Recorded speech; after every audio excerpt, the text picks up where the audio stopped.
The Teaching and Learning Conference is excited to have all 4 of our presenters return for a full panel discussion about the respective presentations covering online teaching challenges. So I'm going to ask them to briefly again introduce themselves in case some of you are here for the first time and give us your positions at your respective universities. And after that, they are ready and waiting for your questions. This is your opportunity to take advantage of their experience and expertise. And please use the chat to pose the questions of any panelists or the full group. So Alan, you are the first picture on my on my border, so we'll start with you. Of course. Thank you, Connie. My name is Dr. Ellen Beatty. I've been with Ashford University for around 13 years. I teach the entry point classes. In my day job, I oversee the adult education system in Maryland through the Maryland Department of Labor. Nate.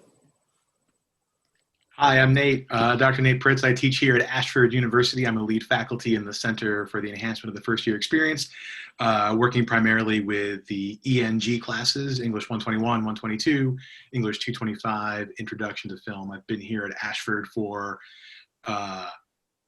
7, 8, 9 years, and before that I was at Bryant Stratton. Lauren.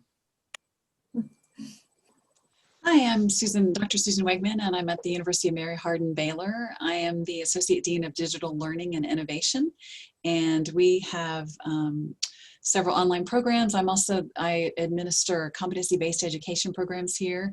And so Nathan was my amazing moderator for a session that we did this summer that I mentioned in the talk at the OLC Ideate conference. And that was my connection to this conference. But Nate did he blew me away with the session. I was still getting used to Zoom, and I couldn't figure out on my little tiny laptop at home how to figure it out. But anyway, so I just love the connections. But yeah, so I've been teaching online for about 20 years, and then just transitioned now to a leadership position about 2 years ago. So really enjoying it.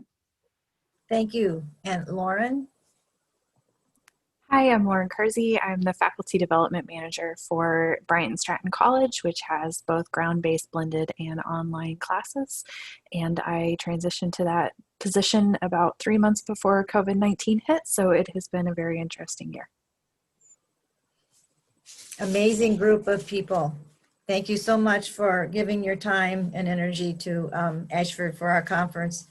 Now we are looking for questions.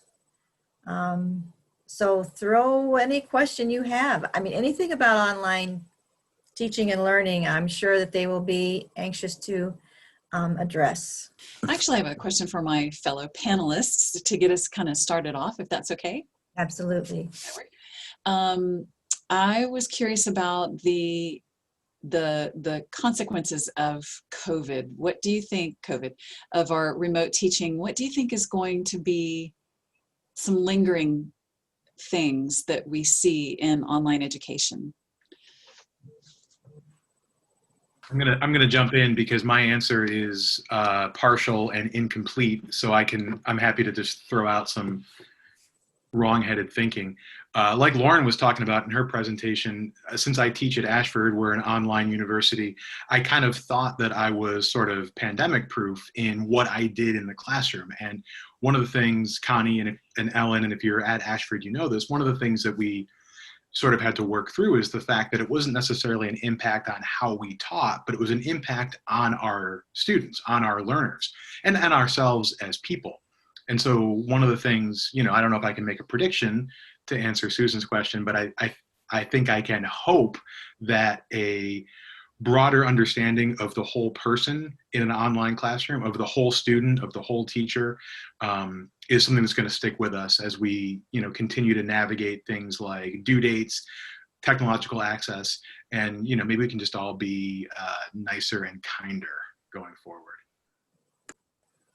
And definitely, I would say more accepting of challenges that students express. And I know many of us question some of those challenges as they come in, but I think we have to use a believability quotient, and we have to be adaptable, perhaps more adaptable than we've been, to accept problems that they encounter and give them more time and maybe more of ourselves, more information to help them get through what they face in life. Susan, I would add, oh, sorry, Ellen, go ahead. Oh, no, go ahead. I was going to say, I think it's raised a lot of access issues. That's something that's been close to my heart from the very first week that we transitioned to remote. Online, even with this kind of understanding that our online division would check and make sure that the students had the appropriate technology, they still had access issues. And so this real understanding that it wasn't just students, it wasn't just faculty, a lot of people right at the very beginning either didn't have technology or reliable internet to be able to participate fully in the online experience. And I think that that surprised a lot of people. There is a question in the chat. Does anyone have any experience and advice working with young learners online? And looking at the digital divide, at Ashford we have 18-year-olds and we have 60-year-olds, so that is a reasonable question. My classroom experience is K12, and so I spent 10 years in the public system, and so not that I have online experience there, but you know, I'm cautiously optimistic that because I think our K12 teachers are amazing. I think they're doing a phenomenal job for the most part of the stories that I hear anyway. But I think we have some work to do. You know, what we're doing right now with a lot of our courses is not truly good online teaching. I think we're still in that, you know, emergency remote kind of mindset. So, you know, I worried a bit about the experience that our K-12 students are getting, frankly. But I do think that there's some hope, because I really appreciate the fact that, you know, listening to what Ellen was talking about with our stress responses, what I love to hear is that, again, you know, there's been some really good research there, and we know what we know, and we can act on that, and we can support those who are really having trouble, and identify those who are having trouble and really come alongside them and support them. So Ellen, what were you going to say about the other questions, some issues? It actually aligns with both what you were saying and what Connie was saying. I think that that the whole global pandemic has just made us more human in general. So Connie talked about giving more of ourselves. In my day-to-day work, I've seen traditional education approaches moving to the online in the emergency remote situation all across Maryland. And one of the things that I applaud all of our faculty members for is this exploration of new tools and new ways to approach students, because there's this feeling that even though we're distant, that we can come together around this common purpose. So our common purpose always is to bring forth learning and personal growth. And whether we're working with faculty members or whether we're working directly with students, this idea of we can be human in the classroom is just, I think, one of the beautiful things that will come out of the COVID-19, hopefully just year, just 1 year. Yeah. I totally agree. I have a question for the panel. The series has been about faculty and the faculty being overwhelmed and needing self-care. And our students are in the same situation. As we all know, how do your respective universities approach the teaching and learning for students who are also facing the very same challenges? Is there anything different, anything being done to help the students themselves? Well, I can start. We just actually tomorrow I'm giving a presentation to our faculty body about a survey that we gave to all the students. We had 900 student responses, which I thought was pretty good for our student body. And we asked them questions about, you know, their experiences this term. Again, we're doing the all three modalities in one. And so they've had the opportunity to, you know, take every course asynchronously if they needed to, but for the most part, well, they've taken advantage of that for sure. And so the results that we're seeing, I think in part, I'm really happy that our institution has given the students a voice. And then in another way, I can't wait to see how many of our faculty will actually log in tomorrow. It's through our Center for Excellence in Learning and Teaching. And I'm hoping that we have a huge number of faculty, because that'll really show me that they really do care. You know, they really want to listen to what the students have to say. But the number one thing that the students reported on the survey that we provided was that they liked the flexibility. They liked the option of being able to go asynchronous if they needed to. And some of them were funny about, you know, they said, I'll do better next semester, because we asked them about their student learning. In partnership with the student survey, we also gave the faculty a survey, and they were most frustrated by so many asynchronous students, because they said their face-to-face numbers were so low that they felt like, you know, they weren't really teaching. So again, giving them a voice, I think, is one thing our institution has really done well. And this is the second survey we've done. We did one at the end of, I think, the second week. And then now we did one just 2 weeks ago. We're also modifying for next semester based on those results from both surveys. And I'm not at liberty to say exactly what we're going to be doing, but I think both faculty and students will appreciate the modifications. So, but, you know, again, making use of things like Zoom, using we use Canvas as our LMS, and making sure that both of those are really as robust as they need to be, and training the faculty to be really well versed in that, as well as other things, you know, using Padlet and Kahoot and other just kind of engaging tools as well. I completely agree with Susan. And from the very beginning, we've been talking about compassion in the classroom and really amping up the social presence that, once again, Susan talked about during her presentation. And by doing that, very early on, I started asking a question when we would talk either individually with faculty or as the group, is what you're doing helping your student be successful through a pandemic, or is it making it harder for the student to be successful through a pandemic? And part of the overzealousness that I talked about in my presentation came across as policies that helped the faculty member maybe have really clear definitions or really clear boundaries, but then were so restrictive that the students were struggling. So if they couldn't meet a deadline and your late policy was 24 hours, does that make sense in a pandemic? Does that make sense when we're all sharing technology with other people? Is that really the line that you want to draw in the sand?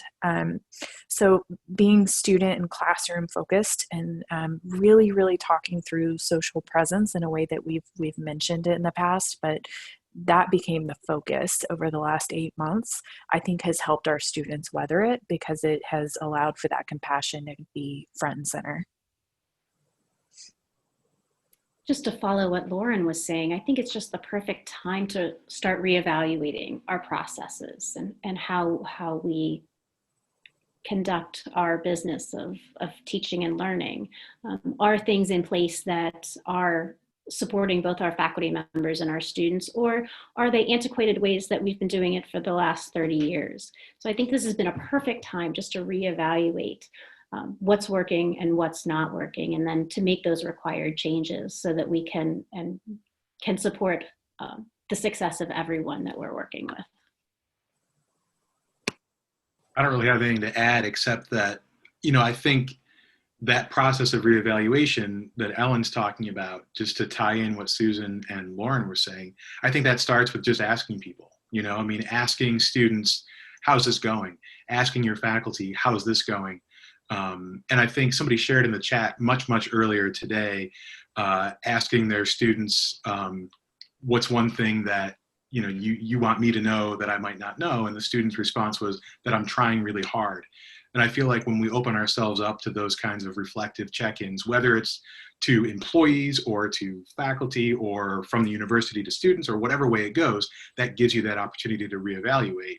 And I think that's super powerful. I'm taking notes. I'm going to try to do some stuff in class tomorrow. For Lauren and Susan, do you feel you've lost any students by transitioning to online or blended? Actually, no. I feel like we've retained a lot. We are, again, a traditional face-to-face campus. And so now I feel like we've got students that were, timid to come to campus that were able to stay home because we've had, the asynchronous option. So no, I feel like we've really retained a good portion, probably 10%, that probably wouldn't have come back otherwise. So I think it's been a really good thing. Now, moving forward, I'm not sure. I'm hopeful spring will be just as good. Yeah, I'm with Susan. At the moment, we've kept the majority of our students. One nice thing with having the ground-based and the online is that a lot of our students had already taken online courses. And so they were comfortable, at least with the LMS. I would say if we lost people, it was primarily due to access issues, like I've been saying this entire time, or just personal preference for learning. And the same thing goes with faculty. If we've lost people, it's primarily been because of personal preference or because of access. Susan sent a question that she thought would be a good one for the full panel to address. After hearing about these topics regarding resilience and burnout, what are the ways, or what are your ideas for how we could scale this for the future? How could this, what we are doing now, translate to the next crisis in education? Because there will be one. With what we're doing now, can we use those ideas and strategies and make them work in the future?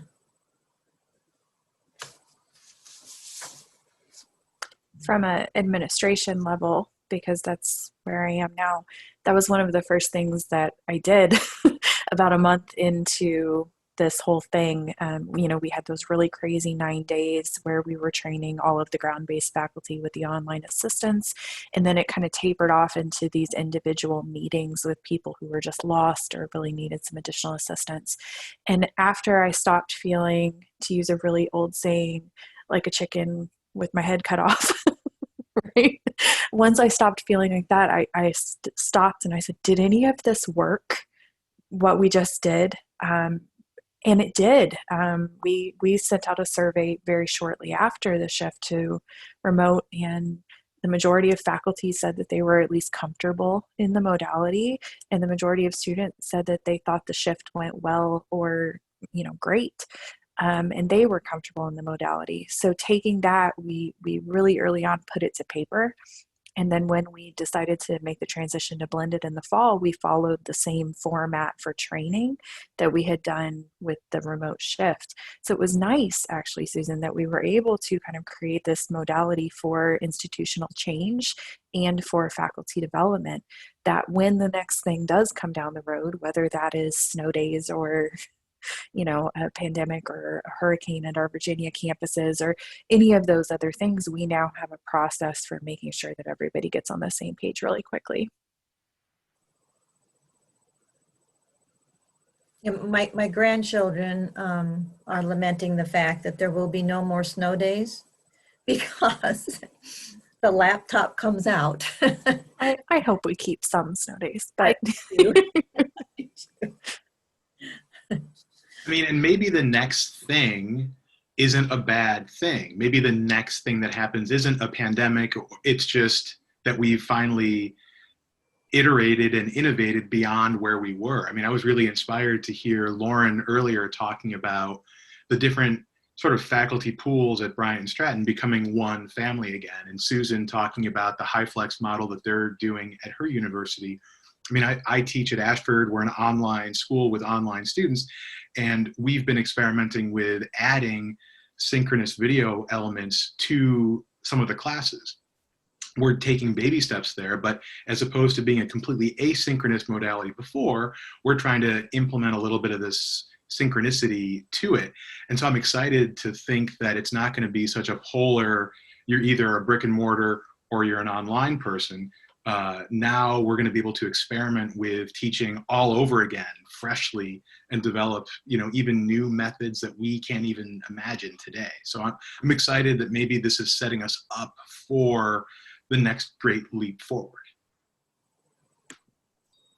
Emily, who's our awesome scheduler, has a question in the chat. Do you find that faculty often power through difficult times and approach near burnout, or do they then take the much needed time for self-care? What do the majority of faculty do? Do they become burned out, or do they realize, I need a break, and then take care of themselves? I mean, I can answer for our institution.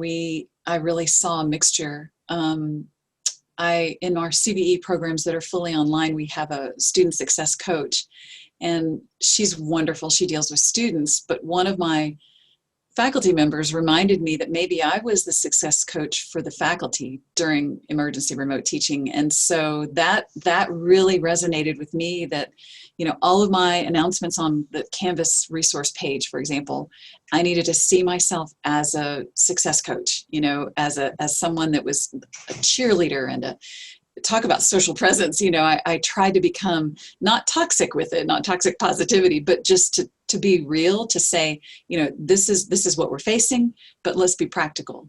How can I help, kind of thing. And so I saw both ends. I mentioned the professor who would grab her dog and do the announcements. She was the same professor who admitted to me she was approaching burnout. And so we had a long discussion through Zoom one day, just she and I. And it made me realize, faculty are struggling, even though she was doing great with her class. She was watching her own children deal with high school and college work, and one of them not doing very well, And so I think it's a really good question. It really depends on the faculty member. And, Ellen, in your presentation, I was really curious about seeing those stress responses and seeing, because, man, I think we can all relate to that. You can bet, I think all of us are going to teach our peers that one breathing idea. But I think it's so critical that there are, again, things that we can do, and that's under the issue of self-care. I think when we think about self-care, we think that it involves week-long vacations in Bora Bora, or stepping back from major responsibilities in our life. And I think if we can find those shorter, but yet very restorative methods of self-care, because by nature, I think that faculty members and educational leaders in general want to give of themselves. They want to be there for their students or for their faculty members. And I think it's just part of the reason why we come to this profession. So I think that my suggestion would be, if we can find smaller methods of self-care, whether that's a glass of wine at night, or taking time to read something that doesn't have anything to do with what we're teaching ourselves. Sometimes those small things can make a big difference in our resiliency.